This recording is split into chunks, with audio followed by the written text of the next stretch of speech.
नमस्कार, मैं रितिका अवाना। आप सभी का स्वागत है प्रधानमंत्री इतिहास के पन्नों से के आखिरी एपिसोड में। नमस्कार, मैं तनुश्री भट्ट। नमस्कार, मैं साक्षी। नमस्कार, मैं मिशिका गुप्ता। नमस्कार, मैं प्रथम शर्मा। आप सभी का स्वागत करती हूँ प्रधानमंत्री इतिहास के पन्नों से।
चौबीस जुलाई 1991 का वह दिन जब नेहरू जैकेट और आसमानी रंग की पगड़ी बांधे मनमोहन सिंह अपना बजट भाषण देने खड़े हुए, तब पूरे देश की निगाहें उनके ऊपर थी। दर्शक दीर्घा में मोटेक सिंह अहलूवालिया, ईशर अहलूवालिया, विमल जलान और देश की चोटी के आर्थिक पत्रकार बैठे हुए थे। इससे पहले 70 के दशक से 7 बजटों को तैयार करने में मनमोहन सिंह की महत्वपूर्ण भूमिका नजर आई थी।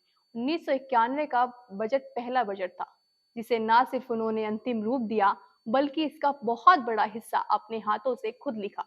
अब वह बजट स्वयं पेश करने जा रहे थे। 24 जुलाई 1991 को तत्कालीन वित्त मंत्री मनमोहन सिंह ने भारतीय संसद में अपने बजट भाषण में एक ऐतिहासिक कदम उठाया था। यह बजट भारत के आर्थिक सुधारों और उदारीकरण की दिशा में महत्वपूर्ण था। उस समय भारत गंभीर आर्थिक समस्याओं से गुजर रहा था। कुछ समस्याएं जैसे बढ़ता हुआ राजकोषीय घाटा, विदेशी मुद्रा का संकट, आयात पर निर्भरता और निर्यात में कमी, नियामीकरण और लाइसेंस राज। मनमोहन सिंह ने अपने भाषण में 1991 के बजट संकटों से निपटने के लिए कई बड़े कदमों की घोषणा की थी, क्योंकि 1990 और 91 में भारत का विदेशी मुद्रा भंडार बेहद घटकर कम से कम $1 बिलियन के आसपास रह गया था, जो एक महीने से भी कम के आयात को कवर कर सकता था।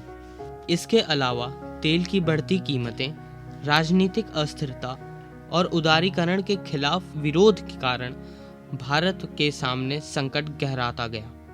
उन घोषणाओं में आर्थिक उदारीकरण, विनिमय दर प्रणाली का सुधार, विकसित देशों से कर्ज लेने के विकल्प, विनिवेश और प्राइवेटाइजेशन, कर प्रणाली में सुधार आदि बड़े कदमों की घोषणाएं की गई थीं। मनमोहन सिंह का 1991 का बजट भारत की आर्थिक दिशा में एक क्रांतिकारिक बदलाव था और इससे भारतीय आर्थिक सुधारों की शुरुआत के रूप में देखा जाता है। हालांकि इससे पहले भी मनमोहन सिंह रिजर्व बैंक के गवर्नर रह चुके हैं। उन्होंने कई आर्थिक सुधार किए थे।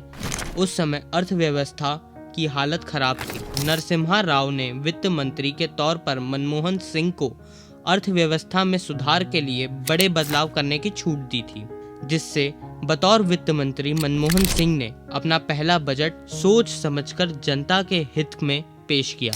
मनमोहन सिंह का प्रधानमंत्री बनने का सफर भारतीय राजनीति में एक महत्वपूर्ण मोड़ था। कांग्रेस ने मई 2004 के संसदीय चुनावों में सत्तारूढ़ भारतीय जनता पार्टी को हराकर जीत हासिल की, लेकिन कांग्रेस की नेता सोनिया गांधी ने प्रधानमंत्री पद लेने से इनकार कर दिया। इसके बजाय उन्होंने मनमोहन सिंह से सिफारिश की कि वह इस पद को संभालें और कई आर्थिक सामाजिक सुधार करें। मनमोहन सिंह एक सक्षम अर्थशास्त्री और प्रशासनिक अधिकारी थे। उनका पहला कार्यकाल 2004 से 2009 तक का था। उनके नेतृत्व में भारत अर्थव्यवस्था को नई दिशा मिली। 2004 में भारत के लोकसभा चुनाव हुए। कांग्रेस पार्टी ने चुनाव जीत हासिल की थी, लेकिन सोनिया गांधी जो कांग्रेस की अध्यक्षता थी, उन्होंने प्रधानमंत्री बनने के लिए अपना नाम प्रस्तुत नहीं किया। इसके बाद कांग्रेस ने मनमोहन सिंह को प्रधानमंत्री बनाने का निर्णय लिया। यह निर्णय सोनिया गांधी ने लिया था। उन्होंने अपने विदेश मुल्क से संबंध होने की वजह से इस पद को अपने लिए उचित नहीं समझा और इस पद के लिए मनमोहन सिंह का नाम आगे किया, क्योंकि वह जानती थी कि मनमोहन सिंह एक सक्षम और अनुभवशाली नेता हैं। उनका प्रधानमंत्री बनना एक ऐतिहासिक कदम था, क्योंकि वह भारतीय राजनीति में एक नए दृष्टिकोण के साथ आए थे। मनमोहन सिंह ने 2004 में अपने पहले कार्यकाल की शुरुआत की।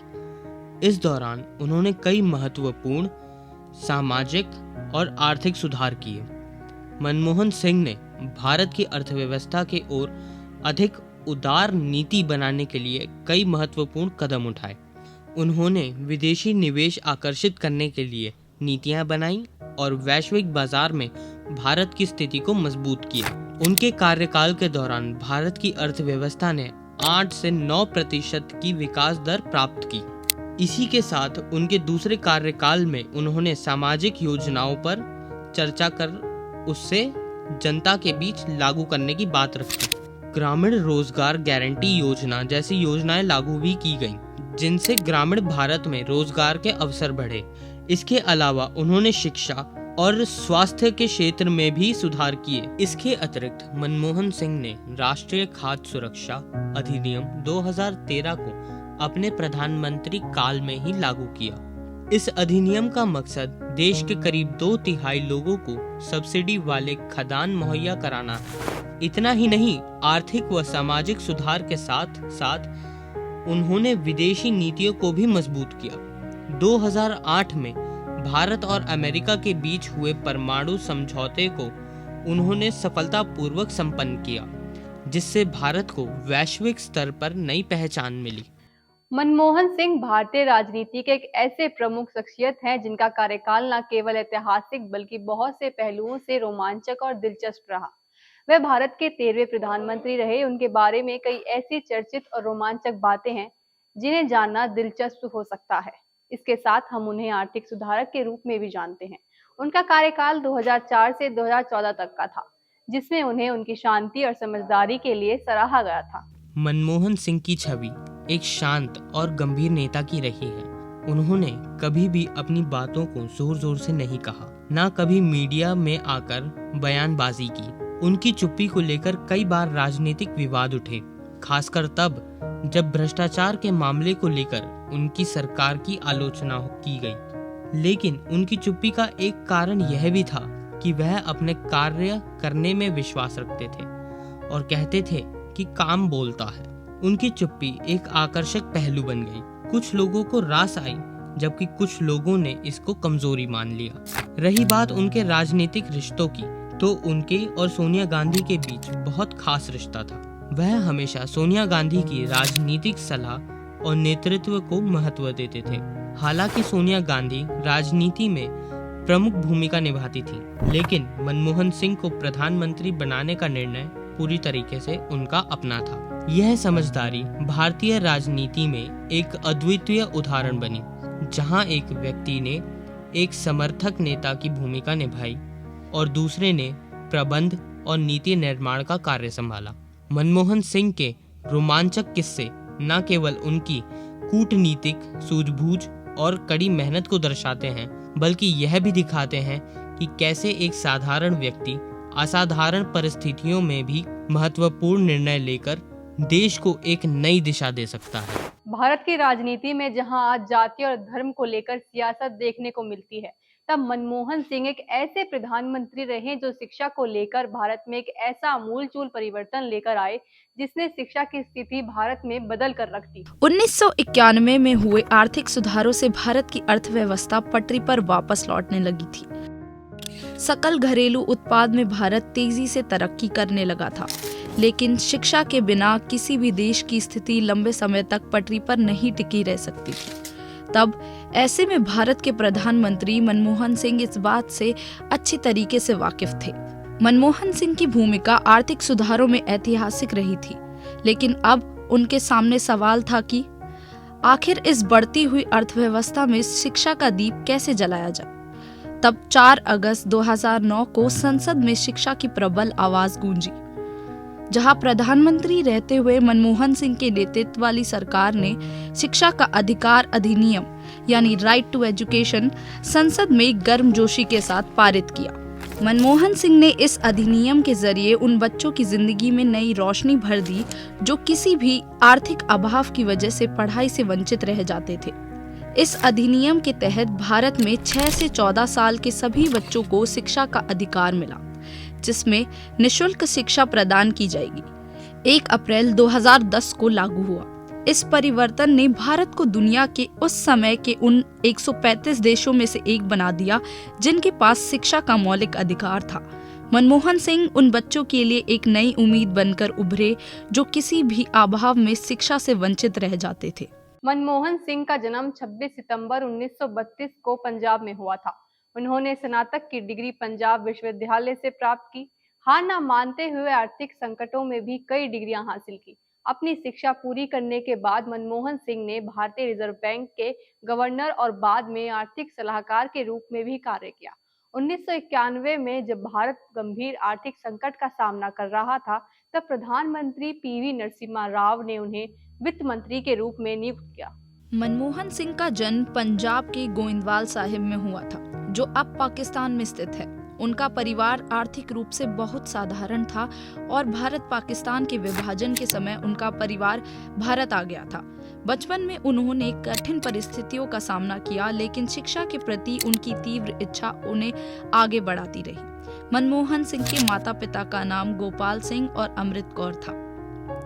मनमोहन सिंह का परिवार शिक्षा को अत्यधिक महत्व देता था और उन्होंने अपने बच्चों को अच्छे आचार व्यवहार की शिक्षा दी।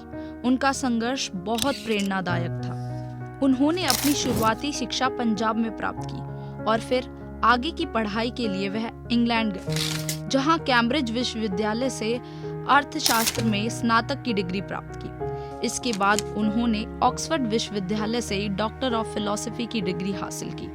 मनमोहन सिंह ने भारतीय रिजर्व बैंक में कार्य किया और भारत सरकार में आर्थिक सलाहकार के रूप में भी सेवा दी। प्रधानमंत्री नरसिम्हा राव की कैबिनेट में वित्त मंत्री भी रहे। मनमोहन सिंह के नेतृत्व में भारत ने ऐतिहासिक आर्थिक सुधार किए, जिनमें आर्थिक उदारीकरण, विदेशी निवेश को बढ़ावा देना और मुक्त बाजार नीतियां शामिल थी। प्रधानमंत्री बनने से पहले मनमोहन सिंह ने भारतीय अर्थव्यवस्था में सुधार लाने के लिए लगातार संघर्ष किया। उनका जीवन एक मिसाल है। कठिनाइयां और संघर्ष के बावजूद अगर इरादा मजबूत हो तो सफलता जरूर मिलती है। उनकी सादगी, धैर्य और निष्ठा ने उन्हें एक आदर्श नेता बना दिया, जो आज भी प्रेरणा का स्रोत है। मनमोहन सिंह ने साबित किया कि राजनीति में अगर ईमानदारी और समर्पण हो तो कोई भी कठिनाई पार की जा सकती है। उनका जीवन एक प्रेरणा है जो हमें सिखाता है कि सही दिशा में किए गए प्रयास कभी व्यर्थ नहीं होते। आज के लिए बस इतना ही। नमस्कार।